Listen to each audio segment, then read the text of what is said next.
Good afternoon, everyone. My name is Debbie Corcoran, and I'm a medical science lecturer here on the medical science programme in ATU Galway City. Before Christmas, in semester 1, I undertook the UDL course, and as part of this course, we had to do a redesign activity of something as part of one of our modules, an assessment, an assignment, etc. So my title outlines what I redesigned, and I'll give you a bit more background on that in the next few slides. So it was a redesign of a formative Year 4 Medical Microbiology 2 assignment to Encompass universal design principles. And on the right-hand side, Go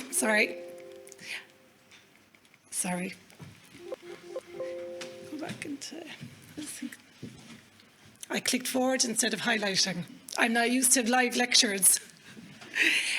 So on the right-hand side, I won't click anything anymore, is my digital badge that I got, talking about badges earlier from my UDL, just to prove that I did get through it and I got my badge at the end of it. So a brief background. As I said, I picked, it was a Year 4 module, it's medical micro, I'm a medical microbiology lecturer here, and it was medical microbiology 2, and it's part of the medical science programme. That module, the practical component encompasses a huge amount of the module, and it's assessed via both formative and summative assignments and assessments. So I looked at one of the assignments that the students do, and it was just very timely. It was coming up to do that assignment around the time that I needed to pick an activity to redesign for the UDL course. But also, very importantly, the assignment, I felt the redesign of it and the newer, shinier version lent itself really, really well to the 3 core principles of universal design for learning, and they are multiple means of engagement, multiple means of representation, and multiple means of action and expression. And under all of those 3 core principles are a number of checkpoints as well that help when you're implementing UDL. And I will make reference to where I have linked the redesigned activity to those core principles and the checkpoints. So from old to newly reimagined, historically or traditionally, the assignment was an individual, reflective written piece produced by a student following a visit to a molecular reference laboratory and the virology department laboratory here in Galway University Hospital. So they do that visit every year as part of the practical component of the module. And I used to always just to get them to write a reflective piece on the visit, what they learned, how they felt the visit went, etc.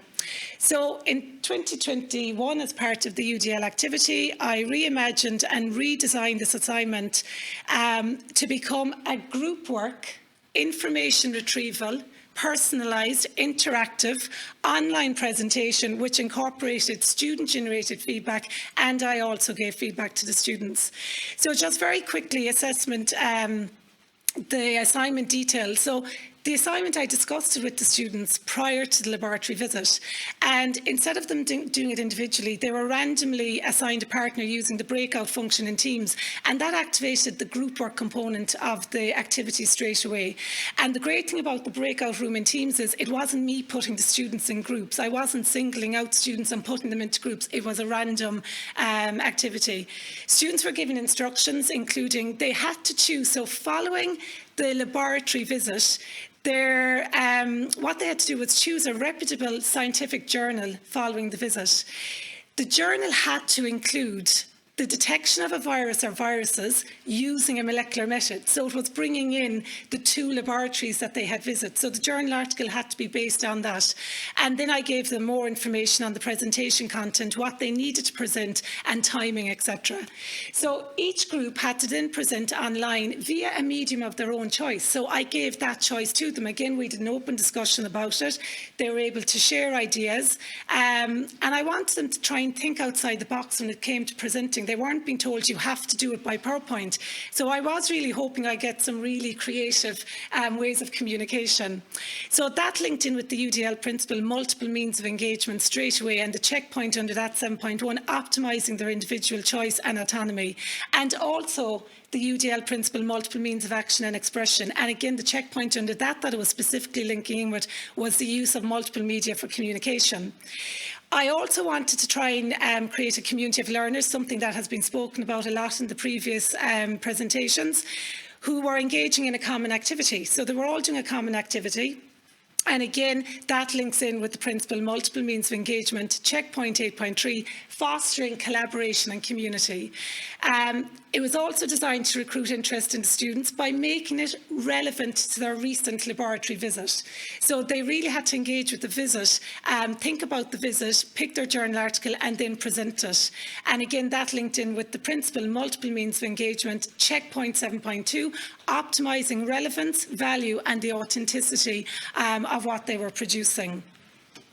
So for the students to choose a suitable journal article and present the information, they needed to activate background information. So we would have done theory on virology and molecular methodologies prior to the laboratory visit several times throughout their undergraduate programme. And in order to be able to find a journal article, a suitable one, to understand its content, they had to activate that background knowledge, which was really important. And again, linking in with the UDL principle, multiple means of representation, checkpoint 3.1, which is activating or supplying background knowledge. As I said, they then had to choose their own presentations, how to do them, and also the delivery date. So that was completely given to them to choose that, giving them the optimum time to research, prepare and practice their presentations, linking with multiple means of expression and action, and checkpoint 4.1, vary the methods for response and navigation. Feedback was important. I gave them feedback on the day of the presentations, but equally important, they generated feedback on each other's presentations, which I collated and gave to each group individually afterwards. And again, that linked in, you can see there, with a UDL principle and linking back under that even to a checkpoint 5.3. So in relation to the redesigned assignment, I did a pre and post, very, very simple survey to see was it actually after making any difference or any impact on the students. I did tell the students I was redesigning this as part of a course that I was undertaking myself, and I think that they actually really appreciated that, and they like to hear that we are doing courses also, and we have assignments. I said, this is my assignment that I'm currently doing with G. So I carried out a very short pre and post presentation survey. There is only 14 in the class, it's a small group, and I did only get 12 respondents, but it still allowed me to look at data. The pre-presentation survey was to ascertain what type of communication they were going to use. Now, I was a little bit disappointed in that the majority of them chose PowerPoint, but it probably shows that's what they're used to and that's what they're always doing in college. So 3 groups just wanted to present standard PowerPoint live. This was online presentations. 3 groups did PowerPoint with pre-recorded audio, and 1 group just did a poster. So the post survey consisted of 6 questions, and I apologise, it's a little bit small and I'll go through this quite quickly. Do you think it was a good idea to be allowed to choose your own medium? Yes, they all agreed with that. Did you enjoy being involved in the design of the activity? Again, they all enjoyed that. Do you think this choice facilitated you to showcase your strengths regarding presenting? The majority, 11, said yes, 1 said no.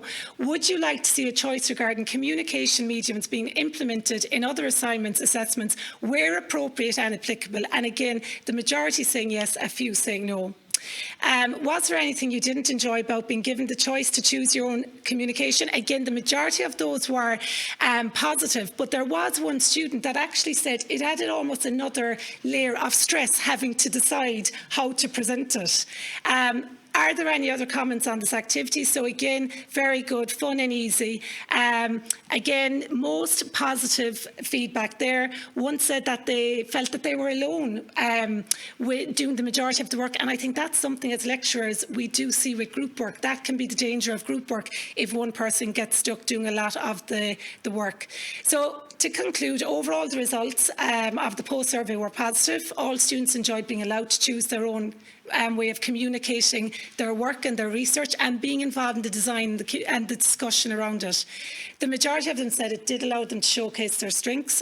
They would like to see it being implemented, I suppose, by other lecturers where possible.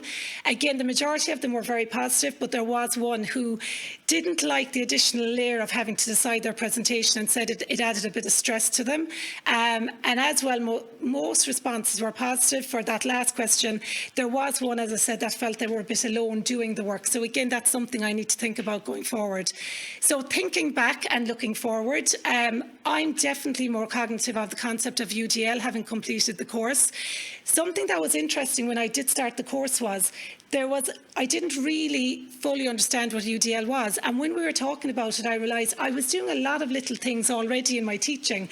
So, you know, if you're not sure about the course, I would really advocate doing it, because you're probably doing a lot of the stuff already, but you're not calling it UDL. Response for students, it was really nice to see, very good activity, fun, easy exercise to do, have instilled in me a desire to carry out similar activities with other groups of students in other modules. And again, just overall, I have now a deeper understanding, that would be my overall thing, of what UDL is. A lot of us are doing it already, we just don't call it that, and we don't realise that we're doing it. So that's a reference there, and thank you very much.